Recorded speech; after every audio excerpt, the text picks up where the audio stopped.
Bonjour à tous, bienvenue. Je vais vous présenter aujourd'hui la sécurité dès la conception du projet.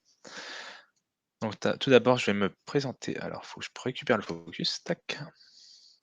Donc, je suis actuellement à OVH Cloud en tant que Data Ops et j'ai travaillé pour Altran chez Amadeus pendant 2 ans en tant que DevOps et je suis diplômé en 2015, double diplôme entre l'INSA de Lyon et une université brésilienne qui s'appelle Unicamp. Et mon projet de fin d'études, j'ai fait avec Open Academy de Facebook sur le projet MIT App Inventor. Du côté d'OVH Cloud, vous nous connaissez sûrement. Donc, dès que vous avez un nouveau projet ou un projet existant, au lieu de traverser en outre-Atlantique, vous pouvez regarder les cloud providers européens.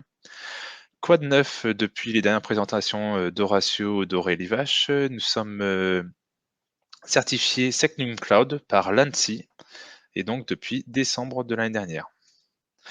Au niveau des produits, je pense que vous les connaissez bien. On a 4 univers de produits, en passant du classique mutualisé au VPS, ou bien le service à la demande, donc comme la partie intelligence artificielle, machine learning, ou Spark on Kubernetes dans le projet Spark Processing.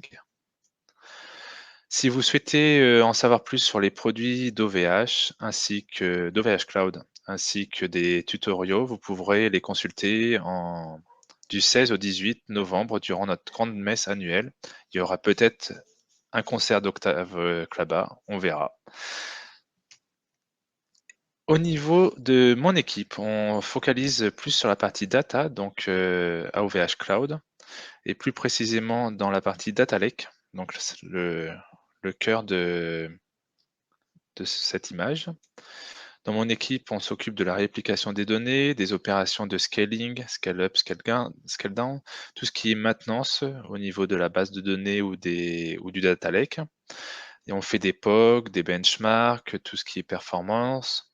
On industrialise et automatise les procédures. Mise en place de plateformes de machine learning qu'on appelle couramment data science, data lab. L'urbanisation du data lake, la partie audit sécurité, ainsi que la migration des solutions, des applications de nos clients, et on les embarque dans de nouveaux projets ou dans leurs projets, on les accompagne, ainsi que tout ce qui est run et BAU.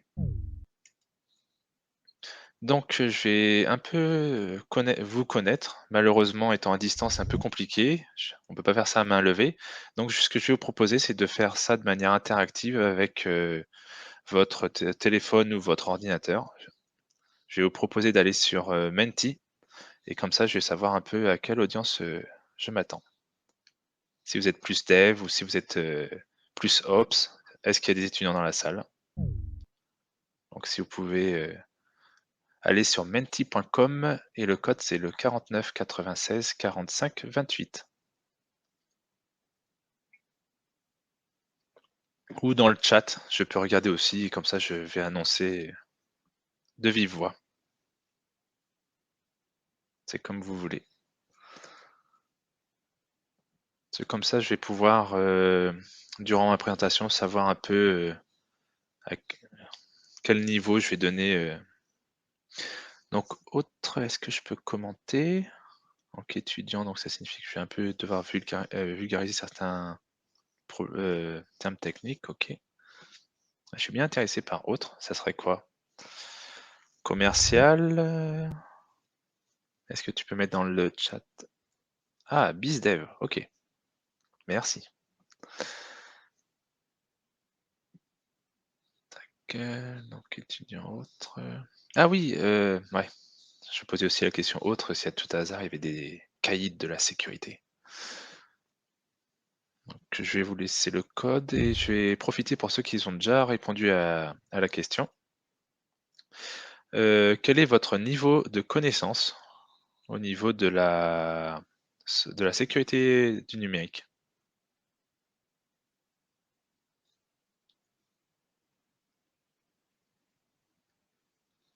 Alors, est-ce que mon partage continue?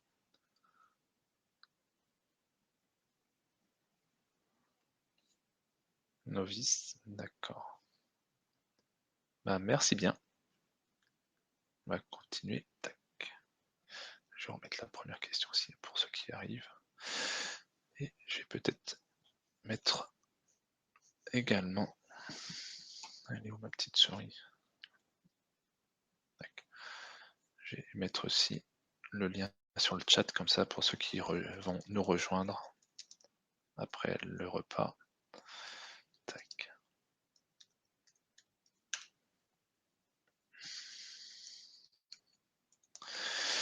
Donc on va commencer par une introduction, après on va aller un peu plus dans le détail de la sécurité, donc avec des définitions et les piliers, les grands principes de la sécurité, et après je vais tout vous présenter un ensemble d'outillages que vous pouvez utiliser dans votre pipeline de CI/CD. Et nous allons terminer par quelques définitions sur les audits et les hackers. Introduction. Donc pourquoi je donne ce talk? Parce que on se rend compte que dans les systèmes industriels ou informatiques, on a souvent des bugs et souvent associés à soit des infrastructures obsolètes, comme vous pouvez le voir, soit à des failles de sécurité. Donc là, on a c'est ce qu'on pouvait lire à l'entrée d'un CHU, donc au niveau de Rouen, il y a quelques années, et donc on ne pouvait même pas aller aux urgences. Il fallait consulter un autre hôpital parce qu'ils ont subi une cyberattaque.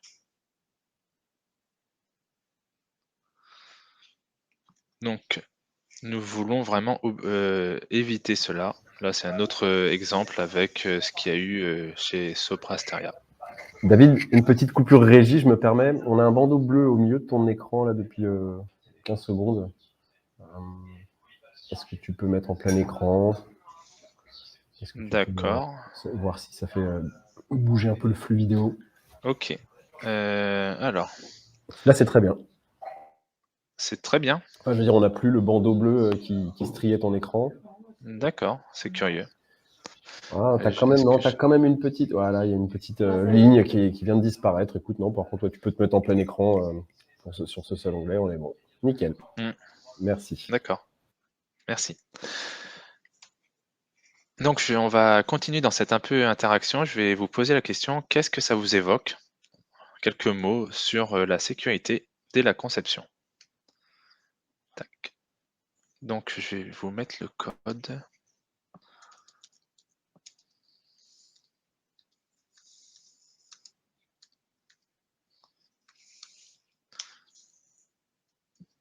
Je vais mettre le site en entier, comme ça, on va pouvoir avoir vos retours.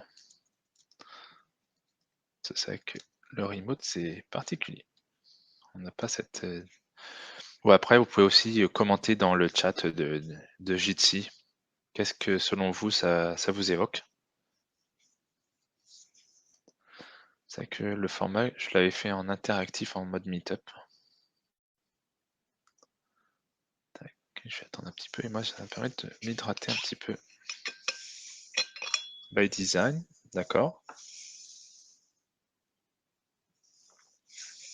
Donc en français, oui, c'est vraiment dès la conception, donc ça signifie dès le début du projet, aller sur cette partie-là, parce que très souvent la sécurité, c'est un peu comme les tests ou la documentation, c'est quelque chose que nous allons laisser plus tard.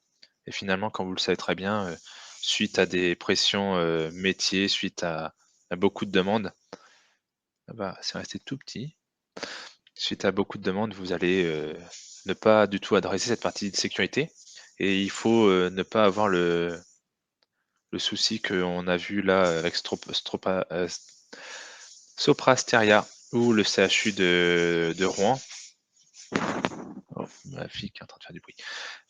Donc de subir une cyberattaque. Est-ce que j'avais une autre question pour vous? Ah, la deuxième question que je vais vous poser, c'est par rapport à l'ANSSI.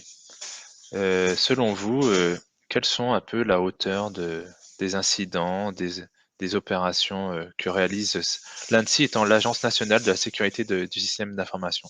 C'est un organisme national.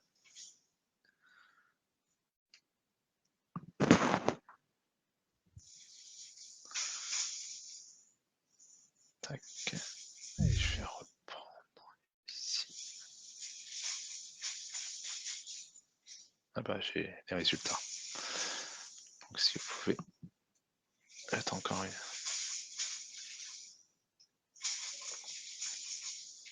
En sachant que les incidents, c'est quelque chose de tout à fait courant. Je sais pas, votre système s'est fait introduire, ils vont venir voir, alors que les opérations de cyberdéfense, c'est quelque chose de beaucoup plus intensif. Tac. Donc, merci pour vos réponses. Au niveau des signalements à l'ANSSI, il y en a eu donc 2296, qui est vraiment impressionnant. Ça fait, si je fais le calcul, c'est au moins 8 à 10 par jour. Alors que les incidents majeurs, on n'en compte que 9, et les opérations de cyberdéfense au niveau national, il y en a que 16. Et quand on se rend compte, alors je vais répondre à Gérard. Tac. Donc, au niveau, on peut dire que ce problème est peut-être typiquement français, mais on le voit que c'est également aux États-Unis. En effet, ça coûte vraiment très cher, une attaque de malware. On parle de 2 millions de dollars. Et ces dernières 3 années, il y a une reconnaissance des attaques au niveau des infrastructures cruciales américaines. Donc x17, ça fait vraiment une très large augmentation en 3 ans. Donc au niveau des définitions, la sécurité dès sa conception, si on prend la définition Wikipédia, c'est quelque chose qui relève du génie logiciel, qui est souvent associé à privacy by design, comme on a pu le voir tout à l'heure dans vos réponses. C'est considérer la sécurité comme une partie intégrante de votre solution. C'est également la réalisation de l'architecture robuste qui doivent résister aux attaques bien connues en utilisant des techniques donc si on peut réutiliser des mécanismes sur un autre projet, on peut le réutiliser sur le vôtre. Le but étant de minimiser l'impact. Ça demande des exigences dans beaucoup de domaines, l'authentification, l'intégrité, la confidentialité. Il faut préserver l'architecture pendant l'évolution de votre logiciel. Il faut vraiment penser cela au niveau de cycle de vie, donc du début jusqu'à la fin. Comme on l'a pu le voir dans le premier exemple, Orly a été impacté par une version de Windows 3.1. Au niveau chronologie, on voit le jour dans la Privacy by Design. Donc ce premier mot apparaît en 1995, puis après dans une loi allemande en 97. Le Congrès européen évoque la sécurité dès la conception en 2010. Puis la loi a été votée pour la RGPD en 2016, qui s'est appliquée en 2018, comme on le connaît bien. Si je récupère une des documents de la CIA, il me semble, de la NSA, donc au niveau de la défense, eux, ils ont donc le classique DevOps. Et donc tout autour, pour chaque étape, il y aura une étape aussi de sécurité. Donc au début, c'est identifier la menace d'attaque, comment sécuriser le code directement, des audits de sécurité, des patchs. Donc c'est quelque chose vraiment, ne pas faire ça complètement à la fin de votre projet, mais le faire en simultané. S'il y a des questions, n'hésitez pas dans le chat. Vu que le temps passe, je vais continuer, mais n'hésitez pas à poser des questions. Donc au niveau des piliers, donc il y a plusieurs thèmes qui s'affrontent. Donc habituellement, on voit l'intégrité, la confidentialité et aussi la disponibilité de votre système informatique. Si on part dans le monde industriel, qu'est-ce qui se passe?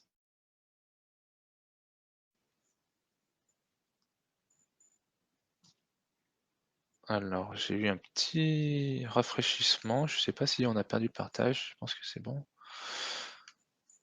Moi, j'ai eu un petit saut ici. Je ne sais pas pourquoi. Bref, les mystères. Peut-être une attaque. Alors, on reprend. Dans le monde industriel, il y a toujours les 3 aspects et on rajoute la partie sûreté. En effet, si on prend par exemple cette image, donc dans les systèmes industriels, là c'est l'histoire d'un avion, bah, ils ont dû paramétrer tous les 248 jours un redémarrage de leurs avions pour corriger un bug. Et donc c'était quelque chose qui était vraiment fait, c'était dans leur procédure. Et là on peut se dire, mais pourquoi ça n'a pas été détecté plus tôt? Et surtout, ça peut être bizarre de. Merci Anne. Ça peut être bizarre d'avoir ce mécanisme sur un avion, surtout quand le pilote peut dire en plein vol, bah, je reboot. On peut aussi, si on veut aller dans la notion du DIC, rajouter un quatrième aspect qui est la traçabilité. Et donc, je vais vous expliquer un peu en détail chaque aspect.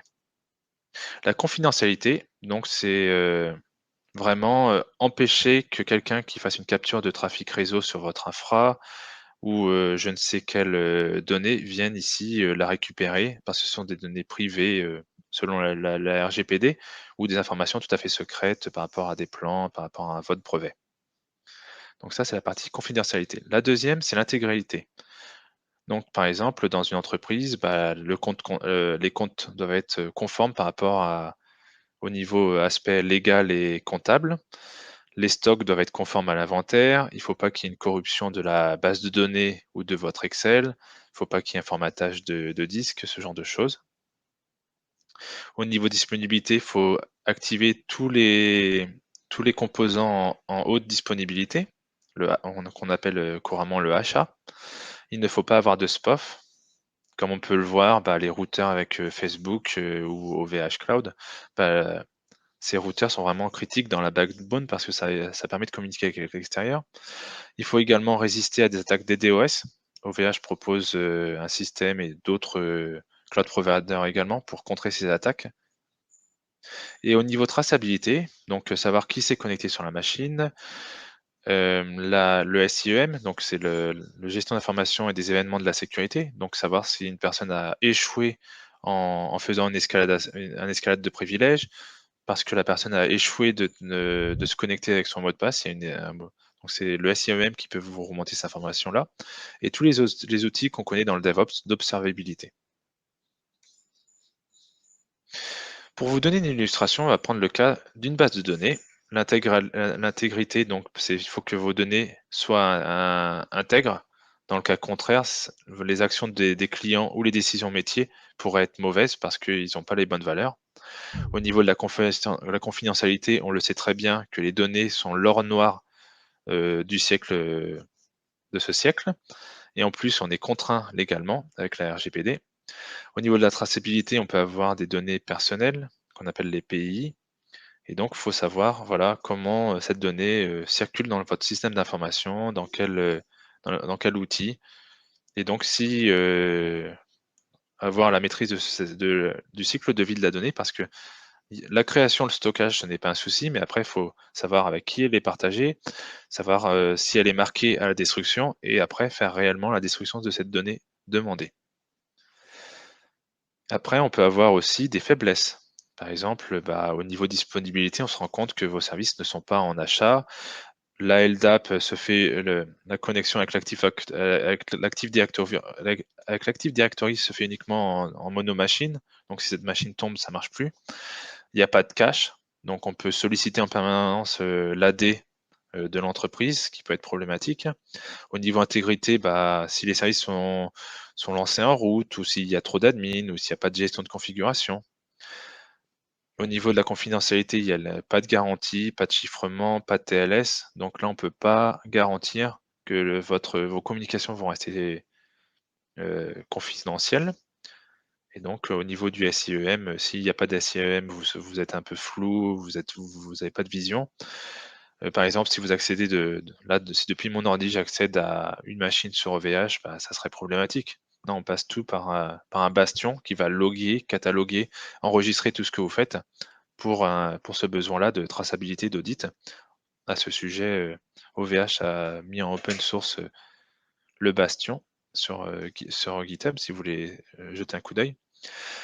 Il y a le logging externe et les outils, comme je vous expliquais, de Data Lineage qui permet de voir l'évolution de la donnée dans votre système. Pour l'instant, je ne vois pas de questions, donc je poursuis. Au niveau des principes, il y en a 3. La première, c'est minimiser au maximum la surface d'attaque. En effet, un pirate va essayer de récupérer le maximum d'informations. Il va aller voir quelle version de Nginx vous utilisez, sur quel OS vous êtes. Donc ces informations-là, il ne faut pas les communiquer, premièrement. Et deuxièmement, il ne faut pas avoir une multitude d'outils. Alors je sais qu'il y a l'effet de la hype-driven development, mais il faut vraiment rationaliser, se dire, bah, pour un load balancer, je vais en utiliser qu'un seul type, qu'un seul produit. Pour la gestion de la donnée, ça sera telle base de données et pas autre. Comme ça, on peut devenir expert et également être plus confiant sur la sécurisation du produit. Le deuxième principe qui est important dans la sécurité dès la conception, c'est le principe de moins de privilèges. En effet, un utilisateur qui va juste faire un read sur sur telle table de la base de données, bah, il faut que l'utilisateur n'ait uniquement cet accès. Il ne faut pas qu'il puisse faire un drop, un alter table ou aller voir d'autres données. Parce que, comme vous avez pu le voir sur certains outils, par exemple LinkedIn, quand il y a eu des leaks, des data leaks, donc des fuites de données, très souvent c'était juste l'API a été utilisée et la personne explorait avec son compte et récupérait toutes les informations comme ça et constituait de facto la base de données juste avec son pouvoir de lecture. Donc si dans le principe du moins de privilèges, sur LinkedIn, on aurait accès uniquement à nos données et si on est recruteur, uniquement à nos candidats qu'on souhaite interviewer, mais pas le reste. Ça serait un système un peu plus limité. Et la défense en profondeur, donc avoir un système de couches. Comme ça, quand on détecte une intrusion sur la première couche, bah, on peut agir, réagir à ce moment-là. Et donc avoir vraiment ce mécanisme où l'utilisateur admin doit premièrement se connecter sur un bastion, faire du multi-factor authentication, donc recevoir un SMS avec un code pour se connecter, ou les clés RSA qu'on connaissait il y a quelques années sur les entreprises. Puis après, doit déclarer son intervention, ce qu'il va faire, avant de pouvoir avoir le feu vert sur la machine en prod si c'est de l'astreinte par exemple. Pas de questions, je poursuis. Donc, tout d'abord, vous pouvez aussi prendre du recul par rapport au code. Là, j'ai pris un exemple très simple d'un code C. Alors, ça fait un peu longtemps qu'on fait du C. Maintenant, ça serait plutôt du Go, du Rust ou du Python. Mais là, le fait qu'il fasse un get, il peut subir une attaque de buffer overflow. Et donc, il ne faut plus du tout utiliser cet appel-là. Il faut utiliser d'autres fonctions. On le voit en Java, il y a des fonctions qui sont deprecated. On voit même au niveau des protocoles. Par exemple, le FTP est un protocole pas du tout sécurisé. Et donc, quand vous allez communiquer avec votre serveur en FTP, si vous regardez dans la trame réseau, le serveur vous répond: «Bonjour, bah, OK, quel est ton user?» Donc vous communiquez votre user. OK, user A, quel est ton mot de passe? Et là, vous allez transmettre en clair votre mot de passe. Donc c'est pour ça que le FTP ne doit plus être utilisé de nos jours. Donc c'est tout ce principe où, quand vous programmez, vous vous arrêtez, vous reculez et vous dites: «Moi, en tant qu'attaquant, ou est-ce qu'il n'y a pas un est-ce qu'en programmant trop vite, j'ai pas fait une petite erreur? Est-ce que la fonction get n'est pas deprecated?» Et ce genre de choses. Également, comme dit Wikipédia, vous pouvez aussi voir, ce qu'il faut savoir, c'est qu'il faut jamais avoir confiance aux inputs qu'un utilisateur ou un logiciel ou une API va vous communiquer. À chaque fois, vous devez checker s'il n'y a pas de subtilité, s'il n'y a pas, une taille trop grande, si, pour un string, on vous donne pas des numéros, ce genre de choses.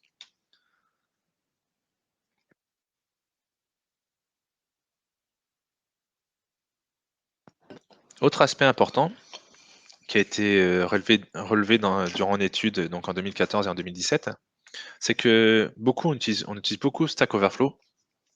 Néanmoins, tout ce qui est sécurité et cryptographie, il n'y a que 2 des codes qui sont sécurisés sur Stack Overflow. Donc il ne faut pas juste copier-coller, il faut vraiment prendre le recul sur le code qu'on va importer dans sa code base. Également, faire attention avec Docker. Si on fait un Docker pool de Node, on voit avec Snyk, il y a beaucoup de failles de sécurité sur Node. La même chose sur d'autres produits qu'on connaît bien et qu'on côtoie. Donc, se dire, est-ce que j'utilise la nouvelle version de Node.js? Est-ce que j'utilise la toute dernière version de mon Docker pour que ces vulnérabilités disparaissent et que le nombre soit très faible? De plus, il y a l'histoire un peu des Lego. Quand vous allez utiliser, je ne sais pas, un NGINX, le NGINX peut-être se base sur Ubuntu. Donc les 30 failles de sécurité qui sont connues sur Ubuntu, de facto vont être sur votre image NGINX, puis se rajoutent les failles de sécurité d'NGINX et d'une autre librairie, et ainsi de suite, et comme ça vous arrivez à 85, ce qui fait quand même une grande surface d'attaque pour vos éventuels attaquants. Également, au niveau des dépendances, Snyk, dans leur rapport de 2019, signale que 78% de leurs vulnérabilités sont dépendances indirectes. Donc, pour vous expliquer ça, c'est une dépendance de dépendance de dépendance. Et donc, c'est ces dépendances que vous ne connaissez pas, mais que quand vous faites un go-get ou avec Rust, je sais pas, c'est pas Craft, c'est Cargo, quand vous récupérez, bah, la toute dernière dépendance, qui est là au fond, par exemple Bulletin ou PyFile, bah, peut-être cette dépendance a déjà beaucoup de failles parce que le développeur n'a plus le temps de la développer, il y a eu un changement de contributeur, ce genre de choses. Donc 78%, ça fait quand même important. Surveillez vos dépendances. On le sait avec les dernières attaques, c'est beaucoup sur les dépendances que c'est basé.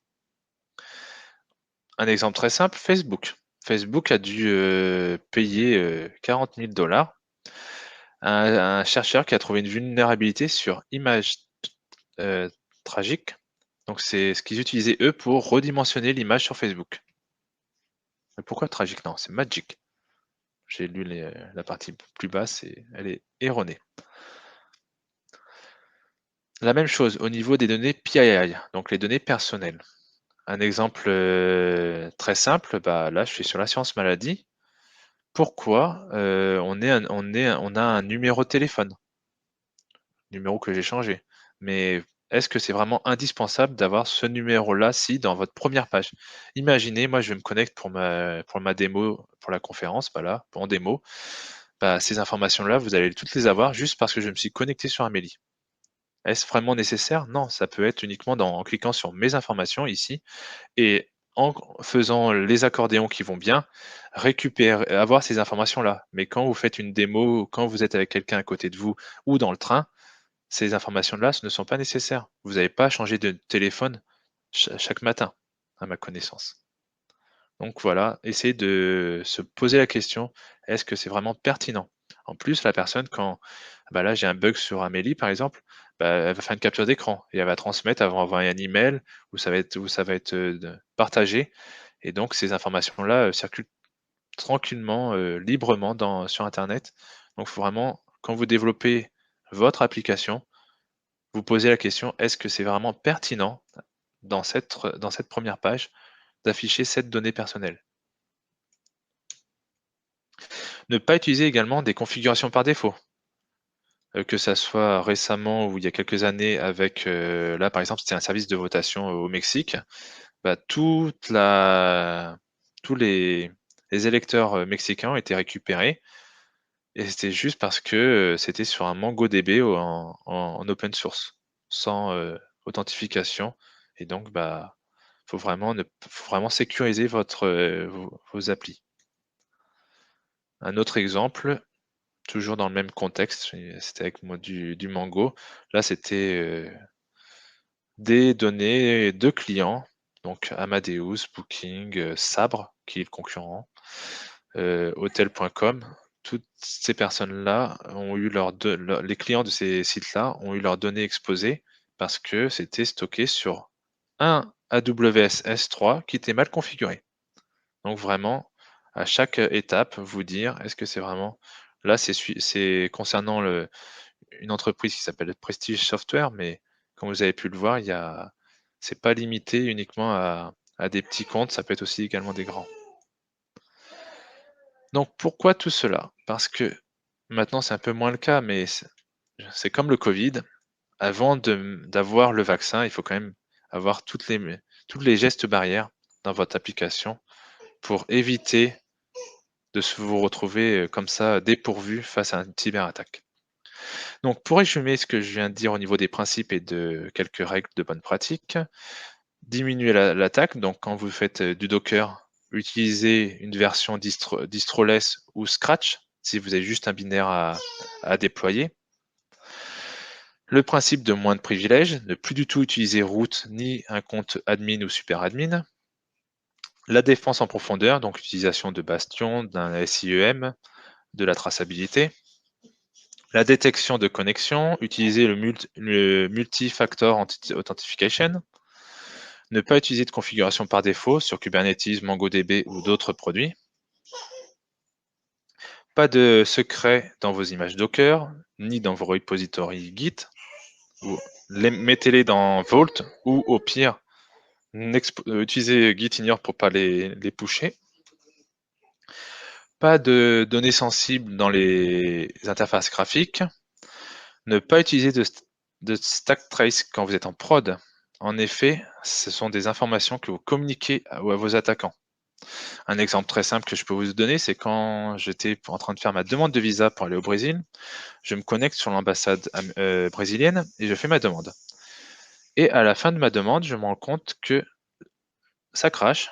J'ai Tomcat, la stack trace, et j'ai la version de Tomcat, sur quel OS ça tourne, et donc j'ai toutes ces informations-là qui me sont données juste parce que l'application a craché. Au final, l'histoire était que l'application ne prenait pas en compte les accents dans les noms de villages ou de villes, et donc il fallait juste avoir un accent aigu et ça faisait cracher le Tomcat, et il mettait 5 minutes pour redémarrer. Et donc c'est comme ça que je pouvais DDoS un site d'ambassade. C'est voilà, faut pas afficher de stack trace, il faut faire vraiment attention sur les inputs que vous pouvez communiquer. Moi, je ne suis pas du tout malveillant, mais là, c'était bizarre que juste en mettant l'accent qui est présent dans le nom de mon village, ça faisait cracher l'appli de l'ambassade. Donc, pas de version ni de nom de framework.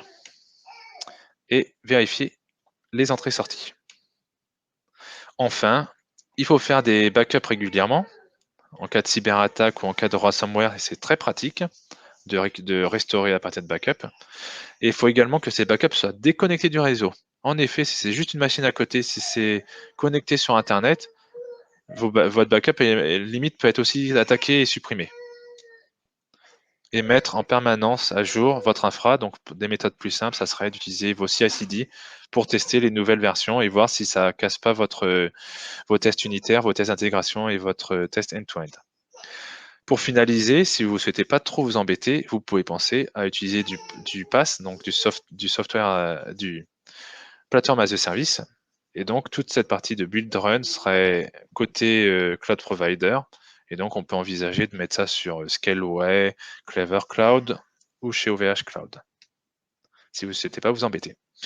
Si on reprend l'OASP, donc l'Open Web Application Security Project, on retrouve un peu ces idées que je viens de vous transmettre. Ne pas avoir confiance à vos services, fail securely, donc ne pas faire des stack trace. Donc voilà, en anglais, on retrouve les mêmes idées. Éviter la sécurité par l'obscurité, donc ne pas mettre des variables bizarres juste parce que vous pensez que l'attaquant ne va pas comprendre. Pour l'instant, je n'ai pas de questions, si je ne me trompe pas, donc je vais pouvoir poursuivre. Bon, dans tout ça, David, c'est quand que tu vas mettre des paillettes dans ma vie? Alors, je vais vous parler maintenant des solutions. Les outils. Et j'en profite pour boire un petit coup.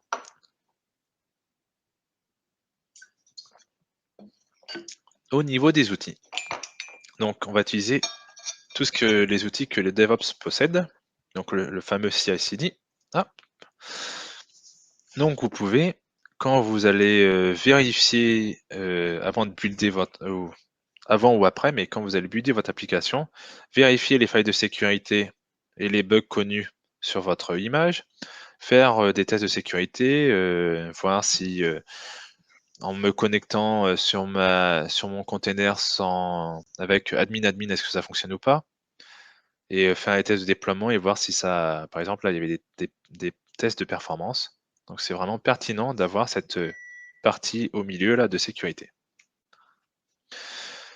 Également au niveau du modèle d'attaque, donc si on reprend les bonnes pratiques de l'Agence nationale de la sécurité des systèmes d'information, donc on peut se documenter, lire les guides que notre agence nationale propose. Donc, comment mettre en place un routeur sécurisé ou par exemple, là, il parle de TLS.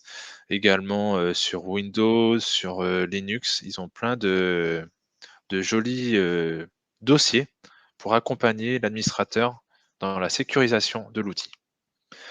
On peut aussi effectuer l'analyse de risque, savoir d'où peut venir l'attaque. Enfin, concernant Twitch, par exemple, pour l'instant, on ne sait pas si l'attaque était externe ou interne. Identifier donc le modèle d'attaquant pour ce produit en particulier. Si vous êtes juste un simple site et d'un autre côté, si vous êtes une grosse base de données à stocker des données clientes et éventuellement des données de carte de crédit, c'est pas du tout le même modèle d'attaquant. Participer à des conférences de sécurité, quand j'en ai fait une petite liste. Participer à la veille technologique, participer à des conférences comme Cloudest et d'autres. Et donc, vraiment faire l'OS de votre choix. Et donc l'OS hardening, donc ça signifie sécuriser votre système d'exploitation. Donc là, il y a un lien, par exemple, sur Red Hat version 8, que quand vous aurez les slides, vous pourrez cliquer, même ici, sur les bonnes pratiques de sécurité. Et donc, vous pourrez sécuriser votre système d'exploitation si vous êtes en mode IaaS.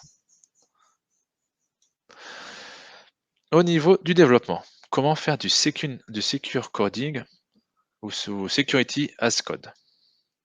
Premièrement, les linters. Il y a beaucoup de bugs qui peuvent venir juste parce que telle application a été pensée différemment, ça a évolué.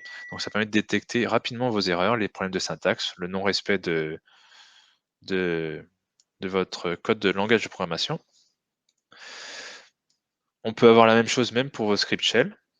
Donc voir si une variable ne va pas être prise en compte, parce que c'est problématique si derrière vous avez un rm-rf de votre variable, bah, si la variable n'est pas prise en compte, si malheureusement il y a un slash, bah, ça va faire rm-rf sur Linux, ça va supprimer tout ce que vous avez sur votre infra.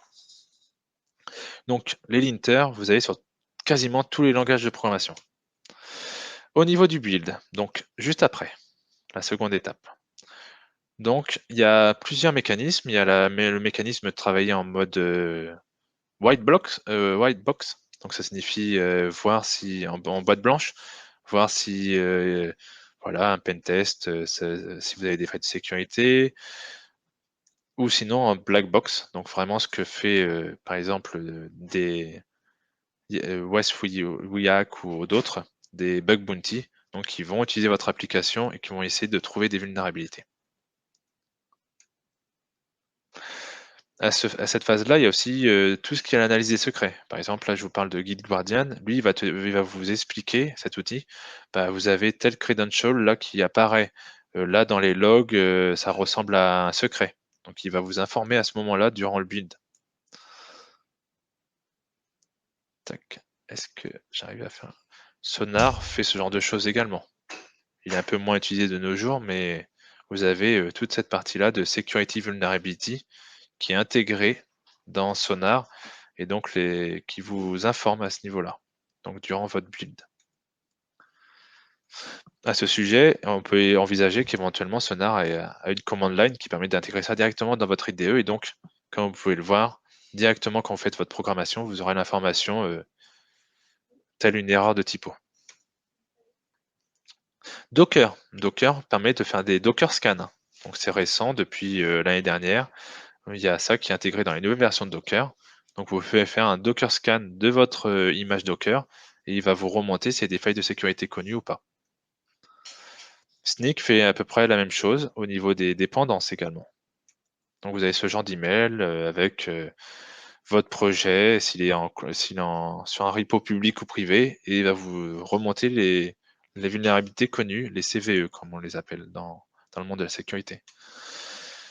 On a la même chose sur NPM, donc comme tout à l'heure avec Node.js. Donc, il va vous remonter les informations des vulnérabilités sur les libs connus.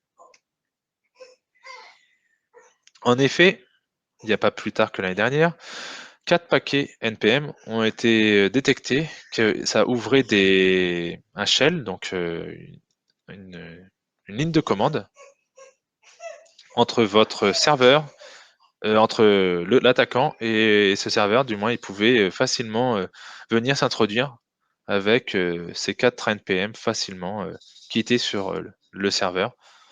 Et donc, c'était vraiment problématique. Et peut-être votre dépendance n'utilise pas ce package-là, mais les dépendances de votre dépendance peut-être l'utilisent.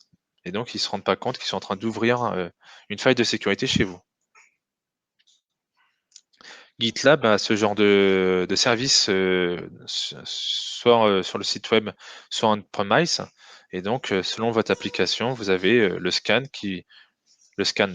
DAS, comme ils appellent, dans le monde de la sécurité, donc qui, selon votre langage de programmation, et vous avez les règles à côté, toute une terminologie bien précise. Au niveau des API, il y a Forti2Crunch qui se permet de prendre votre API, de vérifier s'il y a des problèmes d'incompatibilité entre ce que vous avez dans votre spécification, OpenAPI ou Swagger, et donc va ainsi vous identifier, vous donner un code des faiblesses et des problèmes que votre API connaît. Par exemple, si j'envoie un grand int sur votre API, comment ça va se gérer? Ils ont même un outil qui vient faire ces tests un peu de monkey pour voir vraiment si je mets un string dans une int, comment votre application se comporte, il va vous donner un score. Il va vous dire les faiblesses. Ils ont un système aussi de pare-feu d'API. Le pentest, phase suivante, par rapport toujours à la phase DevOps.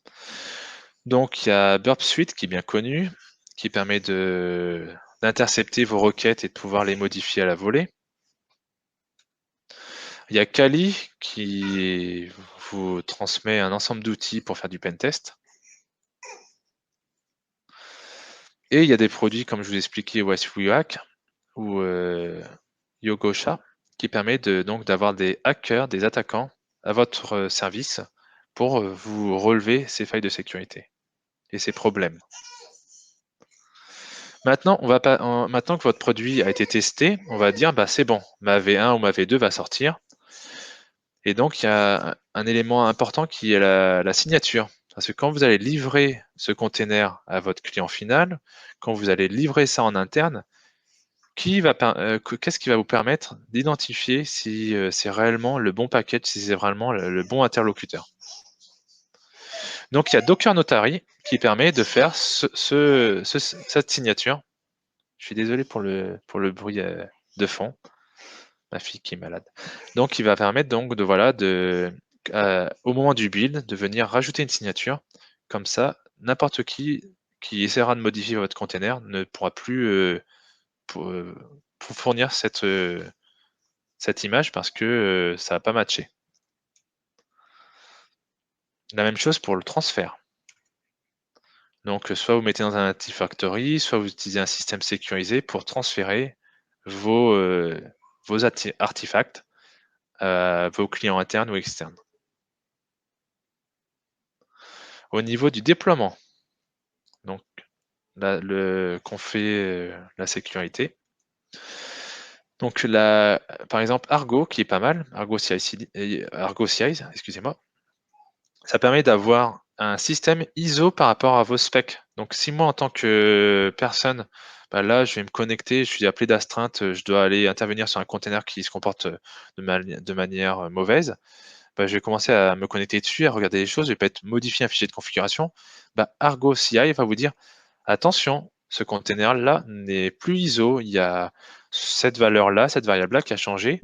Donc, soit vous redéployez une nouvelle infra et vous supprimez ce container-là, soit vous mettez à jour votre code parce que sinon, la prochaine fois que vous allez faire un déploiement, ça ne va pas fonctionner. Au niveau des opérations, donc tout ce qui est audit et patch de sécurité, donc avoir des systèmes qui permettent un déploiement facile, donc avec Ansible, Puppet, Là, par exemple, c'est un système qui permet de mettre à jour votre OS avec les patchs de sécurité et d'automatiquement redémarrer. Très pratique. Et donc, vous mettez ça avec un système d'orchestration, par exemple Ansible Tower ou AW. C'est pas WS, là je l'ai plus en tête, mais bref, l'équivalent open source de Ansible Tower. Et vous pourrez ainsi AWX, voilà, ça m'est revenu. Vous pourrez ainsi mettre à jour votre infra et la maintenir à jour. Le monitoring, donc avec des SIEM comme Elastic Security, qui va vous dire, bah voilà, il y a tant de personnes qui ont tenté de se connecter sur votre serveur SSH. Là, il y a des personnes qui ont tenté de se connecter avec cet user-là qui ont échoué. Donc vous aurez toutes ces informations en temps réel et vous pourrez identifier une attaque par rapport à du trafic légitime. Falco, là, ça va permettre de venir sur votre Kubernetes et vous dire, bah, bizarrement, j'ai un syscall, donc un appel à mon système qui va essayer de ouvrir un shell ou qui va essayer de faire, je sais pas, élévation de privilèges. Bah, automatiquement, vous êtes prévenu et également, il y a une partie d'incident réponse. Donc, suite à cette prévention et à la remontée d'informations, vous pourrez dire, bah, dès que j'ouvre un shell, automatiquement, je le kill. Après, c'est pas tout à fait bien parce que ça signifie qu'il y a une faille actuellement sur votre container, donc ça signifie qu'il faudra la fixer. Mais c'est déjà pas mal parce que la personne qui a réussi à ouvrir un shell sur votre container, va pas pouvoir poursuivre son attaque. Et il y a un très bon talk de Chris Nova à ce sujet au FOSDEM que je vous invite à regarder. C'est très rapide avec des démos de Falco, ça vaut le coup. Les bastions pour vous connecter sur des machines de prod, donc passer par un système de rebond qui va permettre ainsi de loguer, de cataloguer toutes les activités qui se font et de pouvoir mettre aussi du multi-factor authentication. Donc là, je vous présente celui qu'on utilise à OVH Cloud, qui est open source, mais il y a tout d'autres bastions qui permettent de faire ça.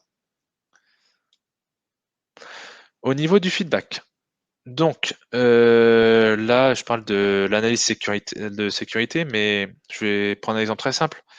Alien Vault va vous dire, bah, par exemple, actuellement, sur Jupiter, il y a une backdoor, il y a une grosse attaque qui va tenter de cibler tel ou tel produit. Et donc, vous pourrez ainsi, en anticipation, dire, bah, est-ce que ma faille de sécurité est corrigée? Est-ce que peut être renforcé? Je vais doubler de vigilance sur ce produit-là.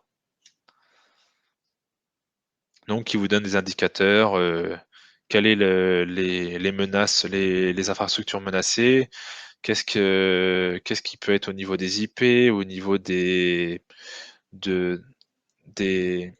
on appelle ça? Des MD5, donc des checksums.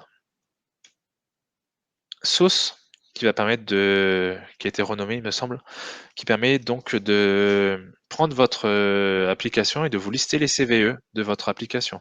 Donc là, c'était sur, je pense, c'était sur tous les produits, mais si vous mettez par exemple Android, qui va vous lister les 4 failles de sécurité, les toutes dernières, concernant Android.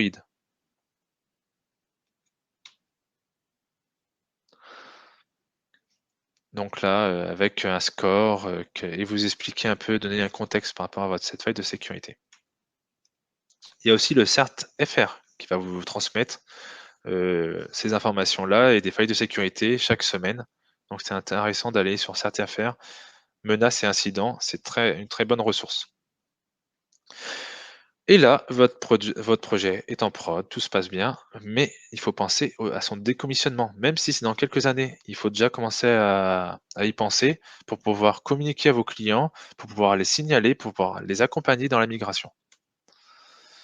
Donc là, le premier exemple, c'était avec Windows 3.1, mais vous pouvez le voir actuellement, XP, Windows 10, ils sont toujours sur XP alors que Windows 10 est sorti.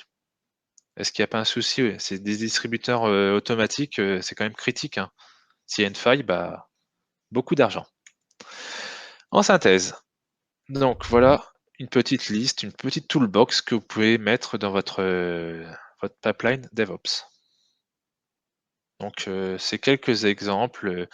Par exemple, Security as Code par rapport à Cilium ou les Docker Kata ou Istio. C'est vraiment des outils qui vont permettre de rajouter une couche de sécurité facilement avec des policies.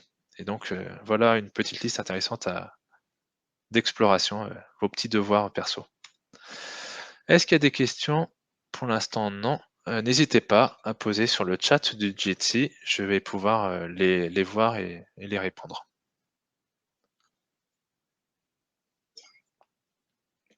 Au niveau du contexte, pourquoi ça fait plus de 40 minutes que je vous parle de sécurité dès la conception?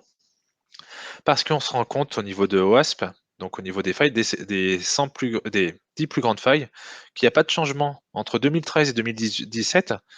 Finalement, il y a toujours les problèmes d'authentification, il y a toujours des données sensibles qui sont exposées, il y a toujours de l'injection, donc il y a très peu d'évolution au niveau de la sécurité. C'est des failles qui sont connues depuis longtemps et qui sont toujours le même principe, la même protocole d'attaque. Là, une personne sur Twitter qui dit que l'injection HTML, c'est encore et ça reste encore très facile à faire et c'est triste de voir ça. La gendarmerie nationale énonce que faire le label by design, donc Security by Design, ça va devenir un label de qualité dans votre produit, dans la vente de vos produits. Donc c'est intéressant d'y penser dès maintenant. Et au niveau des conseils, il faut faire attention à votre trafic sortant. Là, par exemple, c'est une personne qui montre comment faire une attaque pour exfiltrer de la donnée juste avec des requêtes DNS. Par exemple, j'ai un nom de domaine, je ne sais pas, pirate.com, bah, je vais faire le début de votre fichier pirate.com, puis la suite du fichier pirate.com, puis la fin du fichier pirate.com. Côté trafic réseau, vous ne voyez que du feu, vous voyez juste que des requêtes DNS n'ont pas marché, mais au final, je viens de m'envoyer votre fichier Word contenant toute votre base client ou je sais pas, ou un dossier top secret. Là, l'exemple, c'est topsecret.docx et qui a été comme ça transféré juste avec des requêtes DNS. Donc, on peut dire que on sécurise à mort et on puisse pas faire des transferts par mail ou par Dropbox. Néanmoins, la personne elle va juste faire des appels DNS et elle va comme ça tout doucement télécharger votre fichier. Et pourtant, le DNS, vous n'allez pas le bloquer parce que les personnes qui vont faire de la navigation sur votre système d'information, ils ont besoin d'avoir un accès à Internet. Donc, il faut faire attention au trafic sortant. Il faut faire également attention à votre risque humain. Là, c'était un touriste qui offrait à la méga usine de Tesla 1 million de dollars juste pour mettre une clé USB dans leur usine. La FBI est intervenue à ce moment-là. Donc, tous ces outils que je vous ai montrés, il faut voir comment vos équipes vont prendre en compte au niveau des opérations, au niveau des réponses d'incidents. Donc, il y a ce genre de matrice qui peut être en place. Il y a le lien. Et s'il vous plaît, maintenez toujours vos systèmes à jour. Là, c'était Apple qui avait une faille de sécurité, qui en a encore quelques sorties dernièrement. Continuez à mettre à jour vos iPhones et vos Mac. Au niveau des audits, il y a les certifications, donc il y a tout un ensemble. Je vous laisse la liste que vous pourrez étudier et ça permet d'avoir un gage de confiance pour votre produit. Les qualifications, donc c'est Cloud comme je l'ai énoncé au début, mais il y en a plein d'autres. Et au niveau des hackers, quand vous faites votre dossier de sécurité, faut savoir quel est le type d'attaque. Est-ce que c'est un attaquant automatique, donc de niveau 1, c'est juste un robot qui vient voir si admin, ça passe?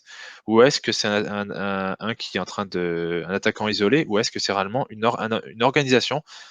Par exemple, sur Twitch, c'est probablement ça, parce que quand on voit dans le post 4chan, ils disent oui, donc ils disent nous. Donc c'est probablement une organisation privée ou étatique qui s'est infiltrée dans leur système d'information. Il y a une autre recommandation que je peux vous faire, c'est la nuit, tous les hackers sont gris, ça vaut le coup d'écouter. C'est l'anatomie d'une attaque et c'était sur France Inter. C'est un truc qui dure 15 minutes. C'est une petite histoire fictive, mais ça vaut vraiment le coup C'est comme un podcast. Là, pour les premiers labos qui avaient le vaccin contre le Covid, bah, il y a eu des attaques, bien sûr. Et rappelez-vous, les hackers n'en ont rien à foutre que votre système, c'est du système legacy, c'est un système interne, il est prévu d'être remplacé, tout est crypté, c'est sous-traité, vous avez des certifications, c'est un POC en prod, je sais même pas pourquoi ça existe ça, mais c'est un POC et qui a un accès à Internet, mais communique avec un autre système, bah, ce POC va être ciblé par rapport à votre système de prod. Comme il y a cette connexion, bah, ils pourront s'infiltrer facilement. Donc c'est hyper important de voir si votre système ne coche pas cette checklist. Donc, par analogie, nul n'est censé ignorer la loi et selon moi, nul développeur est censé ignorer la sécurité. Merci pour votre attention. Et je prends une question. Après, on va pas trop décaler. Et n'hésitez pas à me faire votre feedback. Ah oui, j'ai des liens pour aller plus loin si vous voulez continuer. Donc là, la nuit, tous les hackers sont gris, mais il y a tout un ensemble de listes. Il y a TV5 Monde qui vous transmet, qui vous explique comment ils se sont fait attaquer en 2017, qui ont fait une conférence et qui vont expliquer aussi leur anatomie d'attaque. Donc ça vaut le coup de savoir.